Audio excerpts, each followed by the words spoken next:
Muy buenas tardes, damos inicio a una nueva cápsula de tutoría civil. Hoy revisaremos el contrato de promesa. El contrato de promesa en la regulación legal chilena no cuenta con una definición a nivel legal.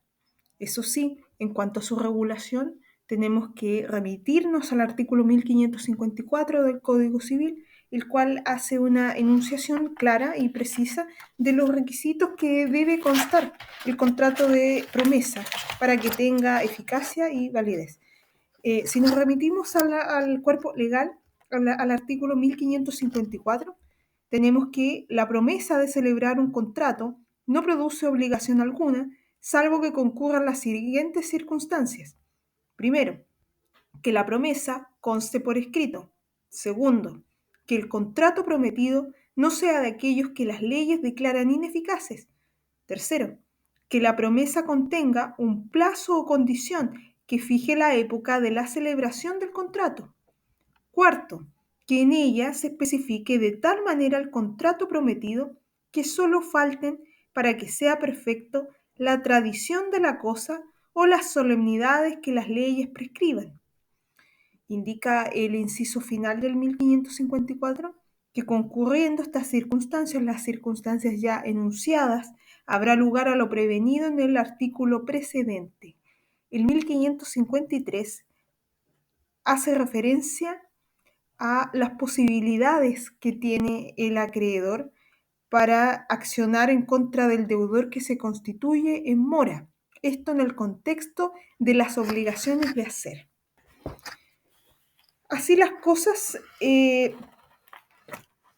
la sola circunstancia de que la promesa de celebrar un contrato se haya encontrado acogida en el articulado del Código Civil chileno constituye un ejemplo del buen criterio jurídico con el que fue constituido.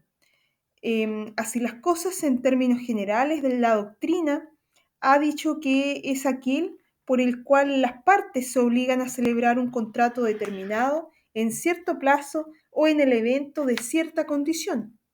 Así las cosas, en términos más estrictos, aludiendo a los requisitos ya enunciados del artículo 1554 del Código Civil, podemos decir francamente que el contrato de promesa es aquella convención escrita en virtud de la cual las partes se obligan a celebrar un contrato de los que la ley declara eficaces dentro de un plazo o condición que fije la época de su celebración y debiendo especificarse en ella todas las bases que constituyen el contrato prometido, de modo que solo falte la tradición de la cosa o las solemnidades que las leyes prescriben.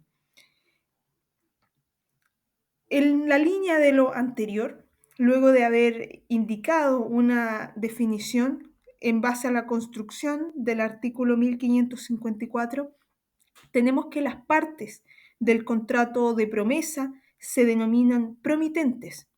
Así, en caso de encontrarnos en la hipótesis del contrato de compraventa, tendríamos, por ejemplo, al promitente vendedor o promitente comprador. Revisando la misma temática, en cuanto a las características propias del contrato de promesa, lo cierto es que de la enunciación ya efectuada y de la lectura del artículo 1554 podemos desprender una serie de características que son propias de este contrato. La primera de ellas es que estamos frente a un contrato de tipo general, ya que el artículo 1554 no efectúa ninguna distinción. Por tanto, la promesa podría regular cualquier tipo de contrato dentro de los márgenes legales, dicho sea de paso. Además de ello, podemos agregar que el contrato de promesa es de derecho estricto. ¿Por qué se indica que es de derecho estricto? Ya que dados los términos en que se encuentra redactada la norma del artículo 1554 del Código Civil, se deduce que la regla general va a ser la de no aceptar la promesa de celebrar un contrato y reconocerla solo como excepción, cuando reúna los requisitos expresados en el artículo. Aquí se trata de una norma de tipo imperativo, de requisito. Dicho lo anterior, la regla general de acuerdo a lo que nos indica el artículo 1554, es que no va a haber promesa salvo que se cumpla con la enumeración taxativa que el mismo artículo efectúa. Otra característica fundamental del contrato de promesa es que el contrato de promesa es uno de tipo bilateral, ya que si nosotros nos vamos al tema de las obligaciones, tenemos que este contrato engendra obligaciones para ambas partes. Lo anterior es sin perjuicio que el contrato prometido pueda ser de tipo unilateral o bilateral. Eh, ¿Por qué es preciso hacer esta distinción? Porque el contrato de promesa propiamente tal es un contrato principal, por tanto no se va a supeditar a la naturaleza propia del contrato que se promete celebrar. Otra característica del contrato de promesa es que es uno de tipo preparatorio, ya que tiene por finalidad la celebración de otro contrato de forma posterior. También podremos agregar que el contrato de promesa es, em, es siempre solemne, apuntando a la exigencia de que el contrato debe constar por escrito, debe contar por escrito y no solamente para efectos de prueba, la prueba de las obligaciones que consten por más de 2 unidades tributarias mensuales, sino que es un requisito imperativo de la norma. Además de ello, podemos agregar que el contrato de promesa engendra una obligación de hacer. Como ya se adelantó, es de tipo principal, ya que no es accesorio al contrato que se promete celebrar. Tiene existencia y materialidad propia. También es cierto agregar que el contrato de promesa genera una obligación de tipo indivisible. Esta obligación de tipo indivisible es la de celebrar un contrato a consecuencia de la promesa misma. También es válido agregar y muy importante precisar que el contrato de promesa genera una obligación de tipo mueble. Una obligación de tipo mueble y como ya indicamos que es un contrato principal, no accesorio, va a ser independiente de la naturaleza que tenga el contrato que se promete celebrar. Además de ello, podemos agregar en último término que el contrato de promesa es un contrato nominado. ¿Por qué es nominado? Por el simple hecho de que se encuentra establecido en la ley. Avanzando en la temática, tenemos que la promesa como contrato es distinto al contrato que se promete celebrar. Aquí hay que tener muy claro que estamos frente a dos contratos y cada uno va a tener un objeto preciso y distinto. El objeto del contrato de promesa no es más que la celebración del contrato prometido y el objeto de este último contrato será el que le corresponda de acuerdo a su naturaleza, pudiendo ser de arrendamiento, de mutuo, un contrato de compraventa, etc. Como ya se adelantó, además podemos agregar y precisar una vez más que la promesa puede referirse a toda clase de contratos, ya que podemos sostener que puede venir a referirse a la promesa de poder celebrar cualquier tipo de contrato siempre que se encuentre dentro de los márgenes legales. Eso lo indica muy claramente el artículo 1554. En cuanto a los requisitos del contrato de promesa, los requisitos se encuentran indicados en el 1554. A su respecto, es preciso hacer una distinción previa en torno a aquellos casos que tenemos personas que son perfectamente capaces, pero en atención a una calidad especial, tienen que actuar ya sea mediante la autorización o la intervención de un tercero. El primero de ellos es la hipótesis del artículo 1749, inciso tercero, donde estamos en la hipótesis de la sociedad conyugal, en donde los cónyuges tienen este régimen matrimonial y el marido va a tener que obtener la autorización de la mujer o del juez en subsidio para poder prometer, para poder enajenar o para poder gravar bienes raíces sociales o bien el derecho real de herencia que tenga la mujer en una determinada sucesión. Esto se regula por el 1749, inciso tercero. Otro caso que es relevante y cobra importancia a la hora de indicar es la hipótesis donde tenemos el inmueble que sirve como residencia de la familia y también aquellos bienes muebles que guarnecen la residencia principal familiar y que han sido declarados previamente bienes familiares. Aquí el cónyuge o el conviviente civil propietario va a requerir la autorización del cónyuge o del conviviente civil no propietario para poder prometer el bien o los bienes para poder enajenarlos o disponer de ellos.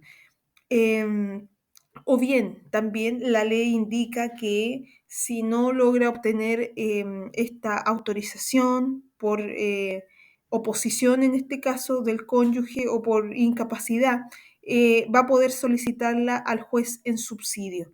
Esto de acuerdo a los artículos 142 y 144 del mismo código y a la vez a la ley 20.830. Otra hipótesis que encontramos de personas que son capaces, pero que requieren actuar mediante autorización o con intervención de algún tercero, es el caso de la mujer que detenta la administración extraordinaria de la sociedad conyugal, donde va a tener que obtener la autorización judicial, en este caso, para poder prometer, para poder grabar o bien enajenar los bienes raíces sociales. Esto se encuentra indicado en el artículo 1759, inciso segundo del Código Civil. A su vez, lo cierto es que si se trata de una mujer que es propietaria de bienes muebles o bien de inmuebles y se encuentra casada en sociedad conyugal, el contrato de promesa va a tener que celebrarlo el marido en su calidad de administrador de la sociedad conyugal. Lo cierto es que en los primeros tres casos que indicamos, la sanción en caso de omisión y inobservancia a la ley va a ser la nulidad relativa, ya que estamos frente a una autorización que se requiere por ley, o sea, es una formalidad de tipo habilitante. En el cuarto caso, si la mujer celebra el contrato, aquí es más discutible en la doctrina si la sanción es la relativa o la nulidad absoluta. En todo caso, el efecto va a ser exactamente el mismo. Ahora bien, los requisitos generales en cuanto a la promesa también debe cumplir con los particulares del 1554. O sea, si estamos frente a una de estas cuatro hipótesis, va a tener que darle observancia a lo que la ley indica y además de ello va a tener que cumplir con el 1554, que es para todos los contratos de promesa. Lo cierto es que si falta alguno de ellos, la promesa será inexistente, en opinión a un sector de la doctrina, o bien va a ser susceptible de anularse mediante la nulidad absoluta. Ahora bien, volviendo al tema del 1554, los requisitos particulares del contrato de promesa, el primero de ellos es que la promesa debe constar por escrito. Esto entendido como una solemnidad exigida por ley y un elemento que es de carácter indispensable para la existencia del mismo.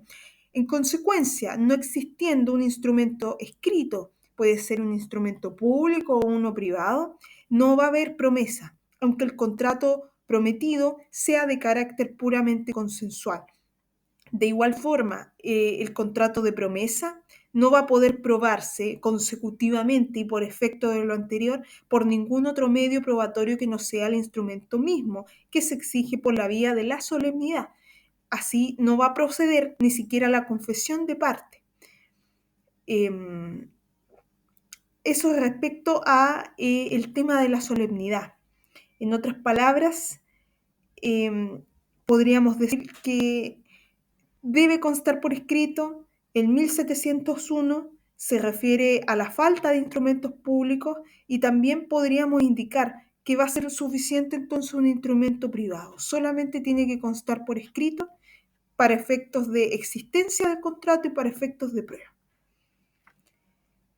Avanzando en los requisitos, tenemos que el contrato prometido debe ser de aquellos que las leyes declaren ineficaces. Bueno, el código está redactado en negativo, por tanto el 1554 indica que el contrato prometido no sea de aquellos que las leyes declaren ineficaces. Aquí vale decir que el contrato prometido no tiene que adolecer de vicios de nulidad. Por eficacia, podemos entender entonces que el contrato prometido debe entenderse en un sentido amplio, que éste produzca efectos jurídicos que establezca un vínculo de derecho entre los contratantes. Aquí la ley niega sus efectos a la obligación de hacer contraída cuando ella recae sobre un contrato que será carente de causa o bien de objeto, o que tendrá un objeto o causa ilícitos. Aquí es importante poder revisar previamente el tema del acto jurídico y los requisitos propiamente tal, para poder comprender a mayor cabalidad cuál es el punto del artículo 1554. También tenemos la hipótesis dentro de este mismo tema en donde, ¿qué sucede si el contrato prometido fuere válido al tiempo de la promesa, pero bien nulo al momento de exigir la celebración del mismo contrato? Aquí la Corte Suprema, en una serie de jurisprudencia, ha declarado que si, por ejemplo, la compraventa va a ser nula, la promesa de compraventa no va a producir ninguna obligación. Por tanto, cabería rechazar una demanda de cumplimiento de contrato interpuesta, en este caso, por el promitente comprador.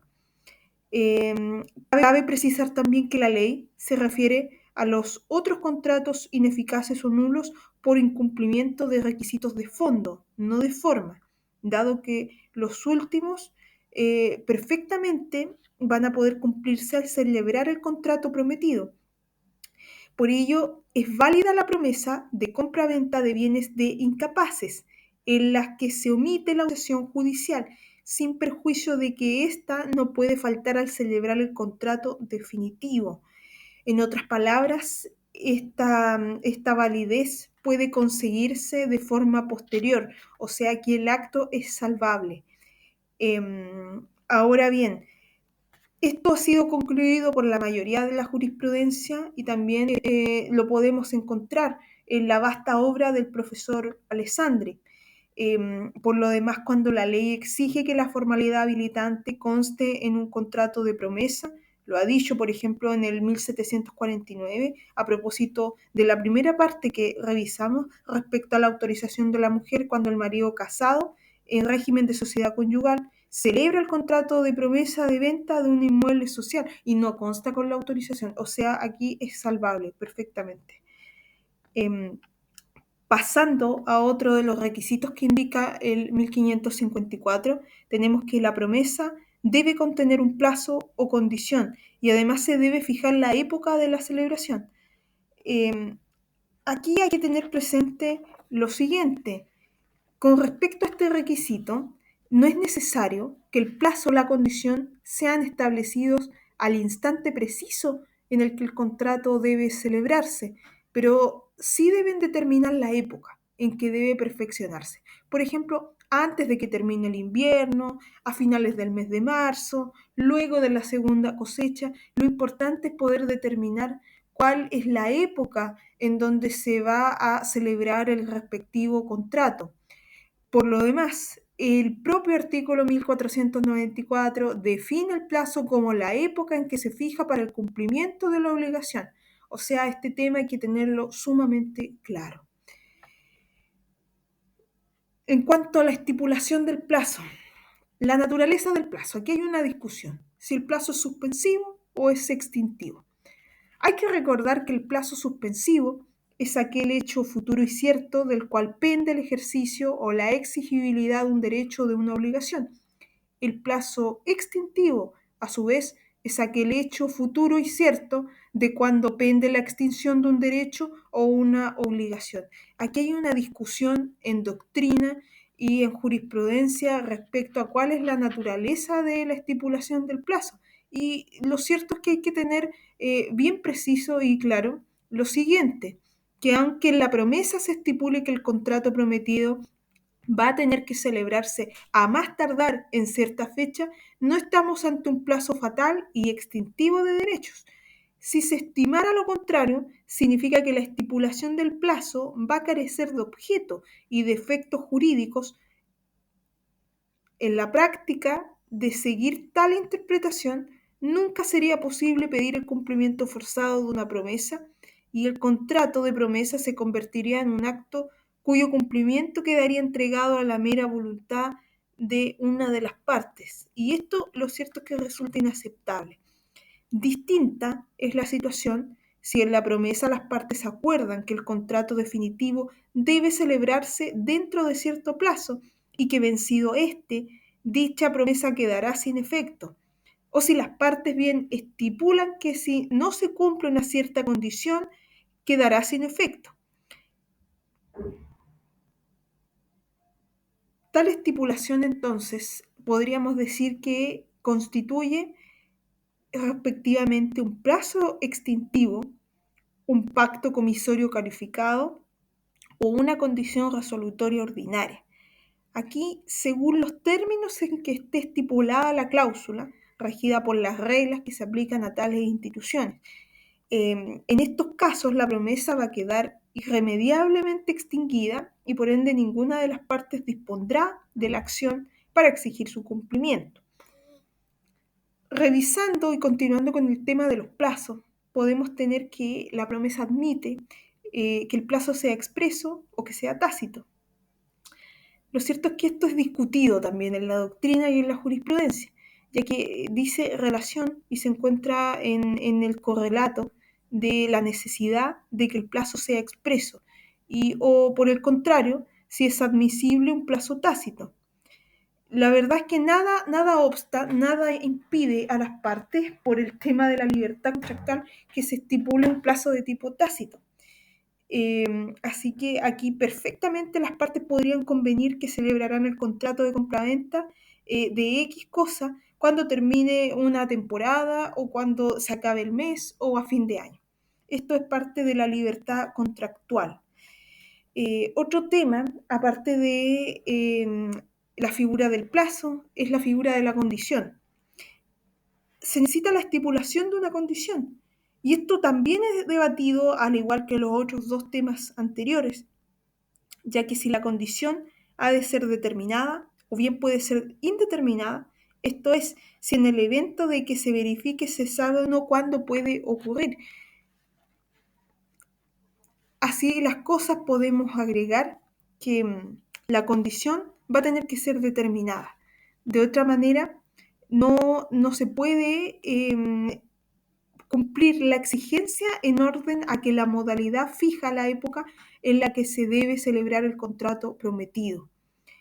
En cuanto al último requisito, pasando ahora de tema del 1554, tenemos que la promesa se especifique de tal manera que el contrato prometido solo falte para que sea perfecto la tradición de la cosa o las solemnidades que las leyes prescriben. Aquí hay que señalar lo siguiente, que el contrato se celebrará indicando las partes contratantes. O sea, aquí tiene que haber una individualización completa de las partes. Además de ello, tenemos que indicar cuál es la cosa, objeto, que tiene que entregarse o la prestación que tiene que hacerse o no hacerse, y cuál es el plazo y los términos. Y si fuera el caso, hay que indicar también cuál es el precio que se pagará y cuáles son los términos.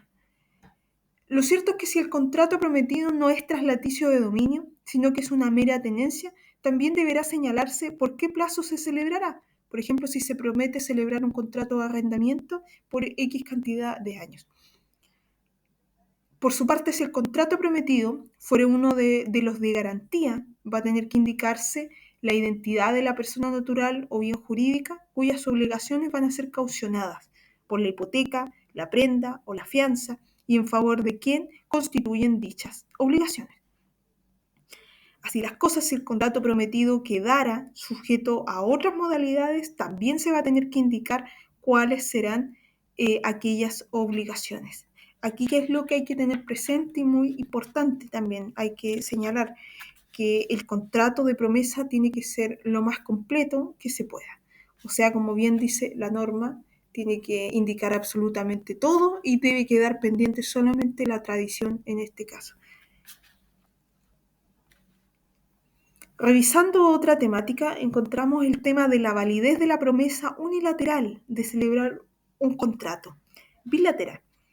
Este tema es planteado a propósito de las promesas de venta unilaterales sobre las que ha resuelto la Corte Suprema y que han sido declaradas nulas, ya que se exige que la promesa, al igual que el contrato de venta prometido, tiene que ser bilateral. Este fundamento reside en que no se acepta en nuestra legislación la venta unilateral y que especificar significa señalar todos aquellos elementos del contrato y siendo en este caso hipotético la compraventa, uno de los elementos constitutivos viene a ser la reciprocidad de las obligaciones.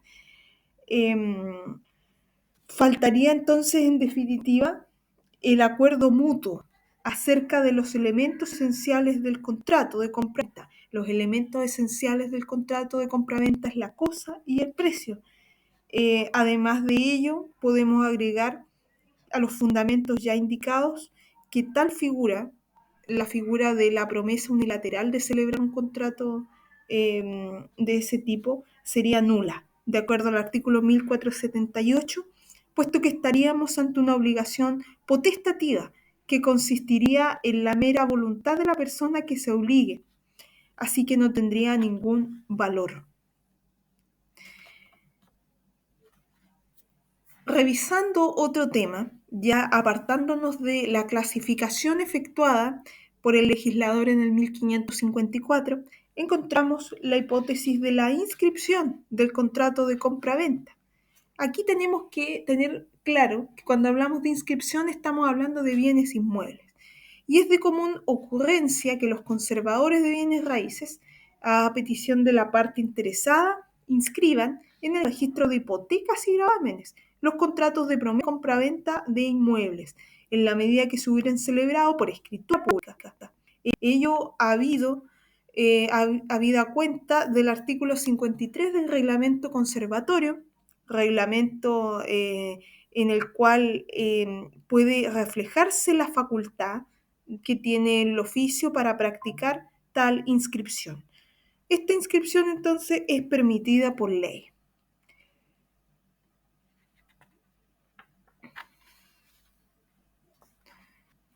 Avanzando en la temática, encontramos la figura del contrato de promesa en la ley 21.442, que tiene que ver con la copropiedad inmobiliaria. Aquí tenemos que abocarnos a lo que indica el artículo 9, inciso tercero de la referida ley, ya que dispone que la persona natural o jurídica propietaria del condominio deberá entregar copia, soporte digital y material del primer reglamento de copropiedad al promitente comprador según corresponda, previo a la suscripción del contrato de promesa de compraventa o de compraventa en su caso, debiendo dejarse constancia de tal entrega en su respectivo instrumento. Aquí establece la norma una obligación que pesa sobre aquella persona propietaria de un inmueble en el que sea edificado un condominio acogido a las normas de la ley 21.442 sobre copropiedad inmobiliaria. Al efecto, cabe notar que la obligación anterior pesa sobre el propietario, pero ¿quién es el propietario? Es el primer vendedor, en este caso la inmobiliaria, la empresa constructora que se dedica a la edificación. Es preciso señalar, eso sí, que el hecho de no haber entregado, de no haber informado en este caso al comprador o al promitente comprador no invalida el negocio propiamente tal, sino que es una obligación en el marco de la responsabilidad. y esta inscripción del reglamento propiamente tal debiese ser previo, como bien dice la norma, a la suscripción de la promesa o bien del contrato de compraventa respectivo. En cuanto a la lesión enorme y el contrato de promesa, lo cierto es que se ha planteado en la doctrina y en la jurisprudencia también si es preciso y si es procedente atacar por lesión enorme la promesa de compraventa de un inmueble. Aquí lo que se trata es impedir que el contrato se celebre, considerando que manifiestamente va a tener que adolecer de este vicio.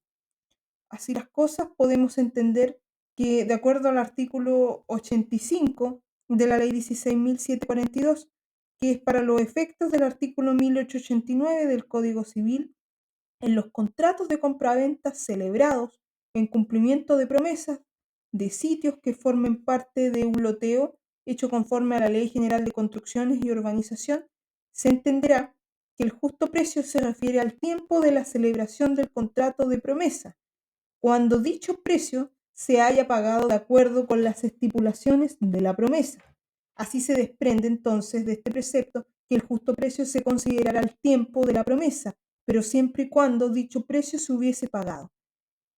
En consonancia con lo anterior, la Ley 19.281, que establece las normas sobre arrendamiento de viviendas con promesa de compraventa, también resuelve en qué momento se determina el justo precio del inmueble. Se dispone en su artículo 32 para los efectos de lo dispuesto en el artículo 1889 del Código Civil. Se entenderá que el justo precio se refiere al tiempo de la celebración del contrato de arrendamiento con promesa de compraventa de que trata esta ley. ¿A qué hace referencia lo indicado anteriormente? Aquí estamos frente a una figura mixta, la figura del leasing habitacional. ¿Qué es lo que sucede? Se pacta en este leasing un contrato mixto, un contrato de arrendamiento por X cantidad de cuotas en X cantidad de tiempo, con compraventa de un bien raíz. Ejemplo, las partes se comprometen a suscribir el contrato, el promitente arrendador en este caso paga las 380 cuotas, por ejemplo, y pagando la 381 se celebra el contrato de compraventa. Si nosotros dijésemos que el contrato de promesa es atacable vía lesión enorme, estaríamos sosteniendo que para los efectos del pago de la cuota 381, que claramente va a ser inferior al precio real del inmueble, se podría atacar por ese medio. Pero eso es completamente improcedente, ya que de acuerdo a la ley debe tomarse el precio como justo a la época de la celebración. Dicho de otra forma, no se podría entonces atacar por vía de lesión enorme el contrato de promesa. Revisando otras normas relativas a dicho contrato, lo cierto es que tenemos la Ley General de Urbanismo y Construcciones. Aquí hay una prohibición que indica la ley que hace referencia a la celebración de contratos de promesa de compra-venta cuando se encuentran pendientes los trabajos de urbanización. Aquí tenemos que abocarnos al artículo 136 de la referida ley en sus dos primeros incisos, donde se prohíbe celebrar contratos de promesa de compra-venta cuando se trata de una nueva población. Nueva población, llámese un nuevo condominio, una nueva edificación, etcétera. Loteo, subdivisión, si no se hubieran ejecutado todos los trabajos de urbanización necesarios, trabajos de urbanización que exige la ley. Em, para esto nos abocamos al 134 y 135 del mismo cuerpo legal, y además hay que tener presente la ordenanza general. Lo cierto es que disponen estas normas mientras en una población, apertura de calles, formación de un nuevo barrio, loteo, subdivisión de un predio, no se hubieran ejecutado todos los trabajos de urbanización que exigen los dos artículos precedentes y la ordenanza general, no será lícito al propietario, loteador o urbanizador de los terrenos correspondientes enajenarlos, acordar adjudicaciones en lote, celebrar contratos de compraventa, promesas de venta, reservas de sitios, constituir comunidades o sociedades tendientes a la formación de nuevas poblaciones o bien celebrar cualquier clase de actos o contratos que tengan por finalidad última o inmediata la transferencia del dominio de dichos terrenos. La venta, por tanto, la promesa de venta o cualquier otro tipo de acto que tengan análoga finalidad a la que indica la ley sobre un predio no urbanizado en favor de una comunidad se va a asumir que tiene por objeto la subdivisión del mismo sin la necesaria urbanización. La sanción, en caso de infringir la prohibición contemplada en el artículo 136, se encuentra en el 138 de la ley. 138 que indica lo siguiente: será sancionado con la pena de presidio menor en su grado máximo a presidio mayor en su grado mínimo el propietario, loteador, urbanizador que realice cualquiera clase de actos o contratos que tengan por finalidad última o inmediata la transferencia del dominio, tales como ventas, promesas de ventas, reservas de sitios, adjudicaciones de lotes o constitución de comunidades o sociedades tendientes a la formación de nuevas poblaciones en contravención a lo dispuesto en el presente párrafo. O sea, sin duda es una eh, hipótesis de prohibición de celebración de actos que hay que tener presente, porque además hay que agregar, implica en caso de infracción, de inobservancia de la ley, trae aparejada una sanción, y esta sanción es una pena que va desde presidio menor en su grado máximo a presidio menor en su grado mínimo, presidio mayor, perdón, en su grado mínimo. Otro tema relevante a propósito de la venta de inmuebles es aquella obligación, cuando estamos hablando justamente en la hipótesis de esta misma ley, en donde encontramos condominios nuevos, donde tenemos estos primeros propietarios, los vendedores del condominio tanto tanto, y aquí encontramos otra obligación, aparte de la prohibición que indica la misma ley. Esta obligación se encuentra en el 138 bis de la misma ley, de la Ley General de Urbanismo y Construcciones. Esto fue incorporado al cuerpo legal por la Ley 19.932, publicada en el Diario Oficial el 3 de febrero del año 2004, así que ya tiene bastante edad. Lo cierto es que todo contrato de promesa de compraventa en el que el promitente vendedor sea una persona que tenga por giro la actividad inmobiliaria o que constituya o bien encargue construir inmuebles deberá ser caucionado por una póliza de seguro o boleta bancaria cuando se cumplan dos requisitos. El primero, que el inmueble no cuente con recepción definitiva. Y segundo, que el promitente comprador entregue todo o parte del precio del bien raíz. Dispone el precepto: las personas naturales o jurídicas que tengan por giro la actividad inmobiliaria o aquellas que construyan o encarguen construir. O sea, aquí tenemos una figura bastante amplia. Pero ¿cuál es la obligación que establece el artículo 138 bis de la Ley de Urbanismo y Construcción? Es que aquí hay una obligación de ser caucionado. ¿Ser caucionado quién? Aquel que vende, aquel que tenga por giro la actividad inmobiliaria o que construya o que encargue construir los inmuebles. Y tiene que ser caucionado, como bien dice la ley, por una póliza de seguro. Y si no es caucionado por una póliza de seguro, lo va a tener que hacer por la boleta bancaria. ¿Cuándo? Cuando el inmueble no cuente con recepción definitiva, o sea, el inmueble puede tener recepción parcial. O bien, y además de ello, como un elemento copulativo, aquí el promitente comprador tiene que haber entregado todo o parte del precio. Ejemplo, hicieron la promesa de compraventa, el compromitente comprador paga el pie. Aquí cumplimos los requisitos, sí, justamente el proyecto inmobiliario tiene recepción parcial. Por tanto, ¿cuál es la obligación que le establece la ley, el artículo 138 bis de la Ley de Urbanismo y Construcción? La obligación al vendedor, en este caso del promitente vendedor, de estar caucionado. ¿Por qué? Por una póliza o por una boleta bancaria, respectivamente.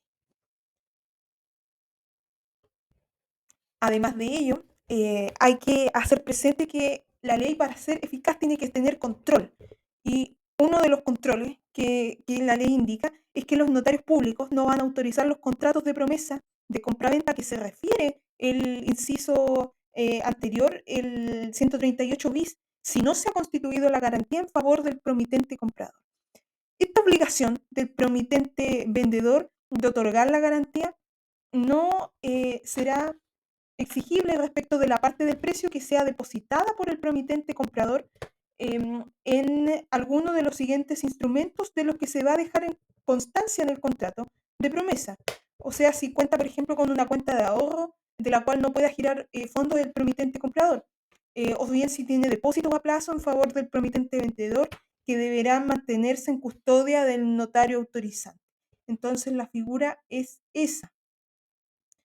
Las disposiciones anteriores, las disposiciones del 138 bis, van a ser aplicables a cualquier acto jurídico que implique la entrega de una determinada cantidad de dinero para la adquisición del dominio de una vivienda, de un local comercial o de una oficina que no cuente con la recepción definitiva. excepto de aquellos que son regidos por la Ley General de Cooperativas o la Ley 19.281, sobre el arrendamiento de aquellas viviendas con promesa de compra-venta, o sea, la figura del leasing, aun cuando no cuenten con recepción definitiva. Aquí, en todo caso, las disposiciones contenidas en el precedente artículo, el artículo 138 bis, van a ser aplicadas a las compraventas de viviendas, locales, comerciales u oficinas cuando al momento de celebrarse dicho contrato el inmueble se encuentre hipotecado, en cuyo evento la garantía que se otorgue se mantendrá vigente mientras no se proceda al alzamiento de dicha hipoteca, salvo que el acreedor hipotecario concurra a la escritura de compraventa alzando la hipoteca y la prohibición de gravar o enajenar si lo viere. Bueno, este es el caso típico que se ve en el mundo de los bancos, en donde tenemos el contrato clásico de compraventa con mutuo hipotecario y a la vez va a tener que concurrir obviamente la entidad que tiene el gravamen constituido en favor del mismo. Esta entidad va a tener que venir a alzar propiamente esta hipoteca y la prohibición de enajenar que tiene sobre el respectivo inmueble respecto de la unidad que se enajena. Y así las cosas va a quedar constituido solamente el gravamen de este banco que otorga, en el caso que haya un mutuo hipotecario, o bien va a quedar sin gravamen la unidad que se enajena cuando el cliente, en este caso el promitente comprador, el comprador más bien, compra el contado. Avanzando de la materia, respecto al contrato de promesa en el Código de Minería. De acuerdo al artículo 103, 169 y 211 del Código de Minería, las normas que disponen son los siguientes: que se van a inscribir en el registro de hipotecas y gravámenes los fideicomisos, hipotecas, servidumbres, usufructos, avíos, promesas de venta y demás gravámenes que en su caso afecten a un pedimento de una manifestación o de una concesión. Aquí hace referencia a la manifestación minera. El 169, en su inciso primero, otorga la validez de la promesa, entendiendo que habrá tal contrato, aunque se estipule que será facultativo para el promitente comprador celebrar o no el contrato prometido. A su vez, el 169, en su inciso segundo, hace oponible el contrato siempre que se celebre por escritura pública y se inscriba a quien se transfiera la cosa que se promete vender. El artículo 211, a su vez, relativo al contrato de avío, consigna que en el caso de estipular que el pago de avío consistirá en que el aviador se haga dueño de una cuota de la pertenencia, se entenderá que estamos ante una promesa. A su vez, satisfechos los requerimientos del artículo 169, las obligaciones que se impuso propiamente tal. Cambiando radicalmente de tema, tenemos los efectos del contrato de promesa. Los efectos del contrato de promesa es la de la creación de una obligación de hacer, como bien decía el 1553 del Código Civil, que nos remite por orden del 1554, inciso final. Engendra entonces una obligación de hacer, esta obligación que se traduce en la de celebrar el contrato objeto de la promesa, y ante el incumplimiento propiamente tal de una de las partes contratantes, el otro contratante diligente va a poder accionar. Ahora bien, tenemos siguientes situaciones. Por ejemplo, se demanda el cumplimiento forzado del contrato de promesa. Aquí podría una de las partes, establecida una vez la existencia de la promesa propiamente tal, solicitar al juez que se apremie al contratante renuente para que celebre el contrato. Aquí estamos simplemente en la hipótesis del 1553. El 1553 que dice que se apremie al deudor para que ejecute el hecho convenido. La segunda hipótesis es que se le autorice al mismo para hacerlo ejecutar por un tercero a expensas del deudor. Aquí tenemos que el contratante diligente, por medio de intervención judicial, consigue la autorización del juez respectivo para que él mande a hacerlo ejecutar, ya sea por él o por un tercero, pero que esto sea a expensas del deudor. O sea, el deudor va a tener que correr con todos los gastos que hagan referencia a la ejecución del mismo. Y la tercera hipótesis de 553 es que el deudor le indemnice de los perjuicios resultantes de la infracción del contrato. O sea, aquí estamos hablando de una indemnización de perjuicios. De esta forma, ante el incumplimiento de una de las partes va a poderse demandar el cumplimiento forzado del contrato, la resolución de la promesa o simplemente la multa convenida. Las dos primeras hipótesis podrán operar a menos que el contrato de promesa se hubiese extinguido en virtud de un plazo extintivo. En este último caso, el contrato ya se extinguió, no va a poder demandarse su cumplimiento o su resolución y solo va a quedar entonces la posibilidad de demandar la multa si se hubiese pactado, en caso de que se pactó. Ahora bien, en cuanto a la cesión del contrato de promesa, lo cierto es que la cesión en la práctica es sumamente habitual, es usual. Cuando se trata de sociedades inmobiliarias, por ejemplo, que pertenecen a un mismo grupo, una de ellas celebra el contrato como promitente compradora y luego antes o al momento bien de celebrar la compraventa se lo cede a la otra compañía vinculada a la primera para que concurra a la celebración. Lo cierto es que para que acontezca lo anterior, el promitente vendedor va a tener que aceptar la cesión del contrato. Previniendo esta eventualidad, también se puede pactar en la misma promesa que el promitente comprador va a quedar facultado desde ya para poder ceder el contrato a un tercero. En esta hipótesis, sentimiento del promitente vendedor se puede conferir también de forma anticipada.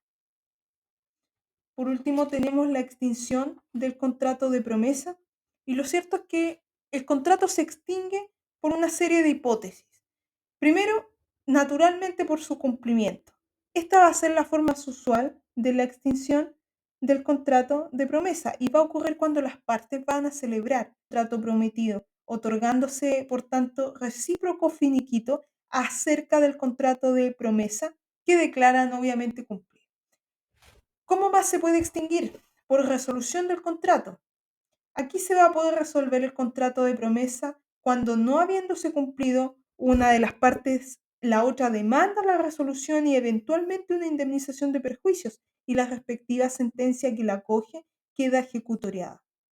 La otra hipótesis es que al cumplirse la condición resolutoria ordinaria que se hubiera estipulado por los contratantes, en este caso el contrato se extingue ipso facto, sin necesidad de una sentencia que así lo declare. A diferencia del caso anterior, aquí no podrá reclamarse por una de las partes la respectiva indemnización de perjuicio.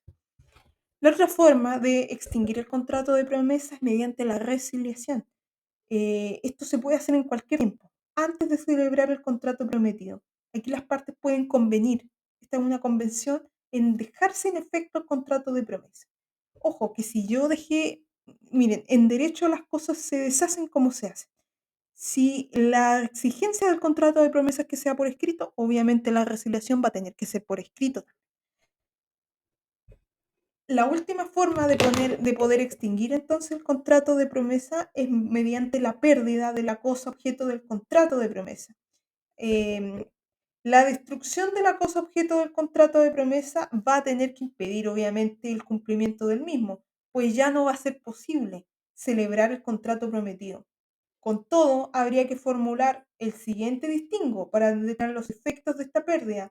Si la pérdida fue fortuita, el contrato debe entenderse extinguido, sin ulteriores efectos.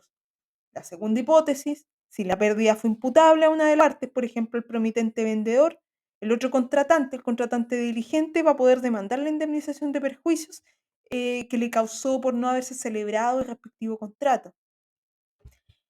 Otra causal para poder extinguir el contrato de promesa es por devenir imposible el hecho objeto del contrato prometido. O sea, si el contrato origina una obligación de hacer y esta ya no se puede cumplir el contrato de promesa, se entiende extinguido.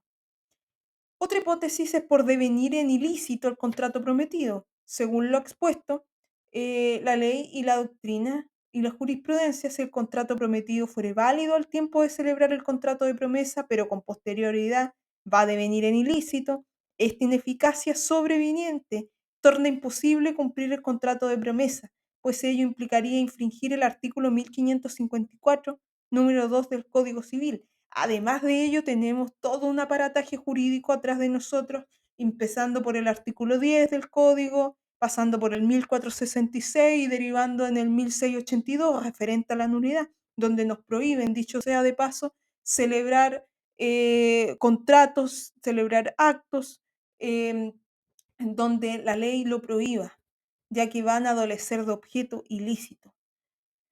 Otra causal, vencimiento del plazo extintivo.